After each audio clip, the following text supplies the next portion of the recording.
राजनीतिक परिवर्तनका लागि 2052 सालमा हतियार उठाएका प्रचण्ड र बाबुराम भट्टराई त्यसको 13 वर्षपछि नै पालैपालो प्रधानमन्त्री बने। तर 2027 सालमा राजनीतिमा प्रवेश गरेर झापा आन्दोलनमा हतियार उठाएका केपी ओलीका लागि भने प्रधानमन्त्री बन्ने अवसर 46 वर्षपछि मात्रै जुर्यो।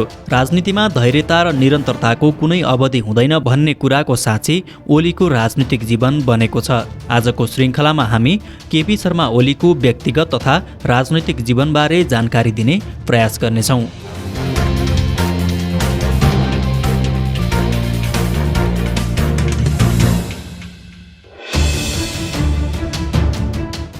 युवा सङ्घको संस्थापक अध्यक्ष हुने र झापामा 4 महिना पार्टी सचिव हुने बाहेक पार्टीभित्र र बाहिर कहिले पनि फर्स्ट म्यान हुन नपाएका केपी अर्थात् खड्गप्रसाद शर्मा ओलीले 1.5 वर्षको बीचमा जीवनका सबै सपना पूरा गरे।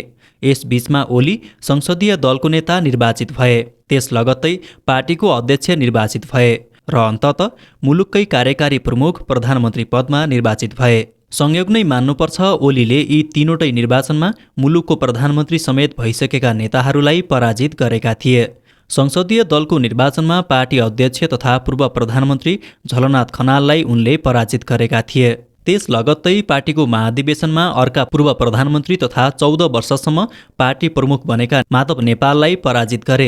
त्यसपछि मुलुकको प्रधानमन्त्री बन्ने क्रममा उनले देशका बहालवाला प्रधानमन्त्री तथा सबैभन्दा ठूलो दल नेपाली काङ्ग्रेसका सभापति सुशील कोइरालालाई समेत पराजित गरेका थिए। ओली विक्रम सम्वत 2008 साल फागुन 11 गते तेह्रथुमको इवामा जन्मिएका हुन्। उनी 1.5 वर्षको हुँदा नै आमाको निधन भयो।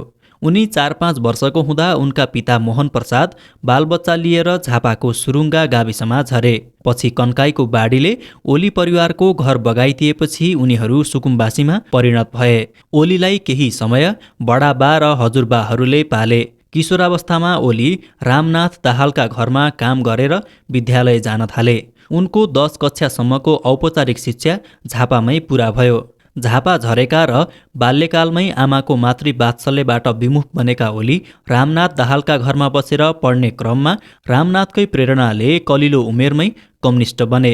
रामनाथ दाहाल 2029 सालमा सुखानीमा शहीद भए। गरिबीका कारण अरूको घरमा काम गरेर बस्न बाध्य बनेका ओली 2023 सालमा मार्क्सवादी अध्ययन दलको सदस्य बनेर कम्युनिस्ट राजनीतिमा होमिएका थिए। पाटन निवासी राधिका साक्यसँग अन्तर्जातीय विवाह गरेका ओलीका आफ्ना छोराछोरी भने छैनन्। हाल ओलीसँग भक्तपुरको बालकोट र झापाको दमकमा घर छ। सुरुङ्गामा बाढीले घर जग्गा बगाएपछि झापाको पृथ्वीनगरमा बसाइ सरेका ओलीका पिताले सामान्य किसानले जस्तै अनेक समस्याहरू भोग्नु परेको थियो। ओली गृहमन्त्री भएका बेला उनका पिताको घरमा आगलागी भयो। आगलागीपछि सरकारबाट क्षतिपूर्ति पाएको पैसाले उनका पिताले सामान्य बस्न लायकको घर बनाएको छिमेकीहरू बताउँछन्। गरिबी अवस्थामा बाल्यकाल बिताए पनि ओलीले राजनैतिक यात्राकै क्रममा दमक र भक्तपुरको बालकोट स्थित अन्तरलिङ्गेश्वरमा घर बनाएर आफ्नो आवासलाई व्यवस्थित गरेका छन्। केपी ओली 2044 साल पुस 2 गते धादिङको स्यादुलमा बसेको तत्कालीन नेकपा मालेको बैठकबाट केन्द्रीय सदस्यको जिम्मेवारीमा पुगे। 2046 मा तत्कालीन नेकपा माले लुम्बिनी अञ्चल प्रमुख बनेका ओली 2047 साल जेठ 1 गते युवा सङ्घको संस्थापक अध्यक्ष बने। 2049 सालदेखि एमालेको स्थायी कमिटी सदस्यमा निर्वाचित भए। 2048 सालको आम निर्वाचनमा झापाबाट सांसद पदमा निर्वाचित भएका ओली 2051 मा पुनः सोही ठाउँबाट निर्वाचित भए। एमालेको 9 महिने सरकारमा ओली नेपालको पहिलो कम्युनिस्ट सरकारको गृहमन्त्री बने। त्यसैगरी 2056 सालको आम निर्वाचनमा झापा 2 र 6 बाट सांसद जितेका ओली 2064 सालमा भने झापाकै सोही क्षेत्रका माओवादीका कार्यकर्ता विश्वदीप लिङ्गदेनबाट पराजित भए। तर 2070 को दोस्रो संविधान सभा निर्वाचनमा सोही क्षेत्रबाट पुनः भारी मतका साथ जितेर आएपछि ओलीको निरन्तर विजय यात्रा अगाडि बढ्यो। ओलीले गृहमन्त्री र परराष्ट्र मन्त्रीका रूपमा राजकीय जिम्मेवारी 2 पटक मात्र सम्हाल्ने अवसर पाएका थिए। 2051 मा गृहमन्त्री बनेका ओली 62-63 को जनआन्दोलन लगत्तै बनेको गिरिजाप्रसाद कोइराला नेतृत्वको अन्तरिम सरकारमा उपप्रधानमन्त्री र परराष्ट्र मन्त्री समेत बने। मन्त्रीबाट उपप्रधानमन्त्री बनेपछि उनले अब फेरि मन्त्री नबन्ने बताएका थिए। नभन्दै एकैचोटि प्रधानमन्त्री बन्न पुगे। ओलीको शैक्षिक योग्यता सामान्य रहे पनि उनमा बाहिरी ज्ञान प्रशस्त भएको मान्न सकिन्छ। भाषा साहित्यमा उनको दखल राम्रो मानिन्छ। संसद सचिवालयको रेकर्डमा ओलीको शैक्षिक योग्यता अनररी पिएचडी लेखिएको छ। अनररी पिएचडी अर्थात् मानार्थ विद्यावारिधि त्यस्तो योग्यता हो जुन पढेर हासिल गरेको नभई पुरस्कारको रूपमा प्रदान गरिन्छ। राजनैतिक जीवनमा नै ओलीले चीन, भारत, बङ्गलादेश, अमेरिका लगायत विभिन्न 23 बढी देशको भ्रमण गरेका छन्। झापा क्रान्ति नेपाली राजनीतिमा अहिले पनि चर्चित छ। अझ नेपालमा कम्युनिस्ट शासन स्थापनाका लागि हतियार उठाइएको त्यो नेपालको पहिलो सशस्त्र विद्रोह थियो। झापा विद्रोहमा तत्कालीन नेपाल कम्युनिस्ट पार्टीभित्र हतियारबद्ध सङ्घर्ष गर्ने कि शान्तिपूर्ण सङ्घर्ष गर्ने भन्ने सवालको बहसमा ओली शान्तिपूर्ण क्रान्तिको पक्षमा थिए। तर तत्कालीन पार्टीमा सीपी मैनाली, मोहनचन्द्र अधिकारीहरू सशस्त्र विद्रोहको पक्षमा उभिए। पार्टीको बहुमतको हिस्सा विद्रोहको गीत गाउँदै अगाडि बढ्यो। ओली त्यतिबेला 19 वर्षका थिए। फरक मत राखेरै पनि पार्टीको निर्णय शिरोधार्य गरी सशस्त्र सङ्घर्षमा होमिएका ओली त्यसको 3-4 वर्षपछि नै पञ्चायती शासकको पन्जामा परे। तत्कालीन नेकपा माले गठनदेखि 2046सम्म आइपुग्दा भएको राजनीतिक उतार चढावमा ओलीले सङ्गठनात्मक भूमिका खेल्न पाएनन्, किनभने उनी 2032 सालदेखि 2046 सालमा बहुदल आउँदासम्म लगभग 14 वर्ष जेलमै थिए। ओलीको उमेरको ऊर्जाशील समय जेलभित्रै बित्यो भन्दा पनि फरक पर्दैन। जेलबाट छुट्दा 2046 सालमा ओली निकै दुब्ला र पातला देखिन्थे। जेलबाट छुटेपछि उनी पार्टीका साथीभाइसँग गाडी भाडा मागेर झापा फर्किएका थिए। आजको नेकपा एमाले झापा क्रान्तिको मूलधार हो। तर एमालेमा झापाली क्रान्तिकारीले पार्टीको नेतृत्व सीपी मैनालीको बहिर्गमनपछि गुमाएका थिए, जुन ओलीले फर्काए। वास्तवमा झापा क्रान्तिका योद्धाहरू इतिहासको कालखण्डमा तितरबितर भए। आज सीपी मैनाली सानो पार्टी चलाएर बसिरहेका छन्। मोहनचन्द्र, जसलाई नेपालका नेल्सन मण्डेला भनिन्थ्यो, उनी पनि गुमनाम जस्तै छन्। राधाकृष्ण मैनाली तत्कालीन माओवादीमा प्रवेश गरेर पुनः एमालेमै फर्किएका थिए। ओली चाहिँ अनेक हन्डर र ठक्कर खाए पनि निरन्तर पार्टीमा सक्रिय बनिरहे। मुलुकमा राजनीतिक परिवर्तन ल्याउनका लागि सङ्घर्षमा होमिएका ओली 2030देखि 2044 सालसम्म 14 वर्ष जेल परे। जेलभित्रैबाट पनि उनी पार्टीको राजनीतिक काममा भने सक्रिय रहे। उनले जेलबाटै चिठीपत्रका माध्यमबाट पार्टीमा विचार प्रवाह गर्थे।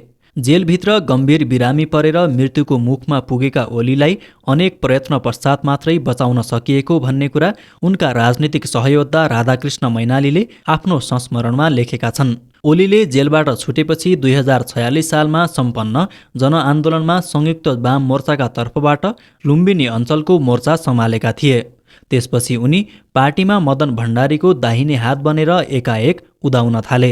2049 सालमा सम्पन्न नेकपा एमालेको 5औं राष्ट्रिय महाधिवेशनबाट पारित जनताको बहुदलीय जनवादी कार्यक्रम निर्माणका सिलसिलामा मदन भण्डारीलाई उनले साथ दिए। सशस्त्र विद्रोहको विपक्षमा 2028 सालमै मत जाहेर गरे पनि अल्पमतमा परेका ओली 20 वर्षपछि बहुदलीय जनवादको नीति पारित भएपछि त्यसका प्रवक्ता बनेर समेत उभिए।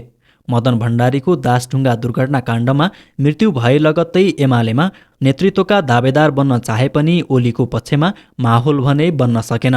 माधव नेपाल एकाएक पार्टीको नेतृत्वमा स्थापित भएपछि ओली उनको सहयोगी बने। माधव नेपालसँग ओलीको सम्बन्ध सधैँ उतार चढावपूर्ण रह्यो। माधव नेपाल र झलनाथ खनालको पालामा उनी सधैँ पार्टीको प्रतिपक्षी भूमिकामा रहे। एमालेलाई बहुपदीय प्रणालीमा लैजानुपर्छ भनेर 2049 सालमा भएको 7औं महाधिवेशनमा प्रस्ताव गरे।